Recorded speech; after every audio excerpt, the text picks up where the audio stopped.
Hello everyone, welcome back to Fuck This Code. So today's problem is bitwise XOR of all pairings. Okay, so in this question we are given that we have two arrays nums1 and nums2, and we have to find the XOR of all pairs from nums1 to nums2 and nums2 to nums1. Okay, so we don't need a nums3 array. They have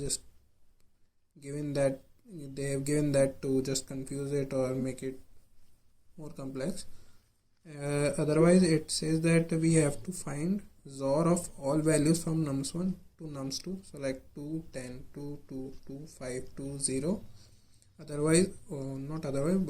also we have to find XOR of all the other values like 10, 3, 10, 1, 10, 2, 2, 3, 2, 1, 2, 2, so like that.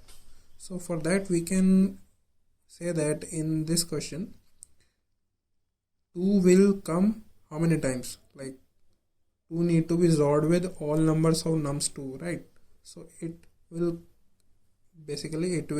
occur 1, 2, 3 and 4 times, right? And similarly for 1 and 3. So basically for nums1, the number of times each number comes is equal to the nums2's size.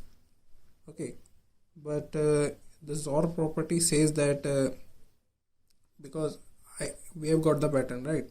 So now also the complexity will be bigger than that, because for we are traversing nums1, nums2 and nums1, nums2 times, right?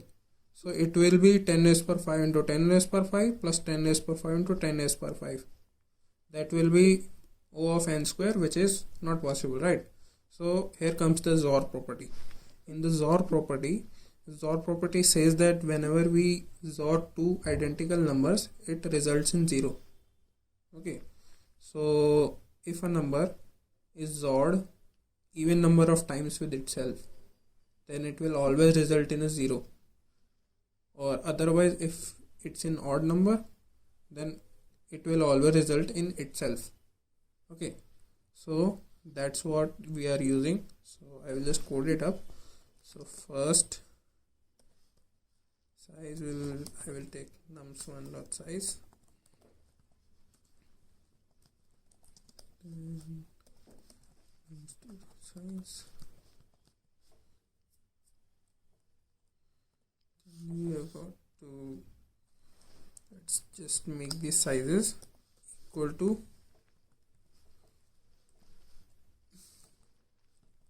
So now what happens is that n will be converted to either 1 or 0. Okay, so if it's even numbers, then we don't need to even XOR it, because it will always result in 0, right? Otherwise, if it's odd number, it will result in 1, and yeah, that's what we want. So for each character we will in advance know if we even need to XOR it or not XOR it. So basically that decreases our complexity. Similarly for m%, 2. Now if n is present, like if it's 1, then what we can do is for auto it nums2, if n is present, and let's just take an variable answer. Initial value will be 0, and for each we will just do answer equals to answer XOR it, right? The other case will be if m is present, then for auto it nums1 answer equals to answer it, and at the end just return answer.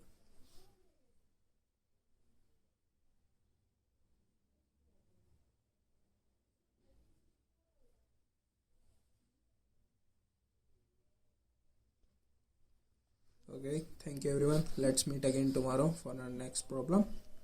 Bye bye.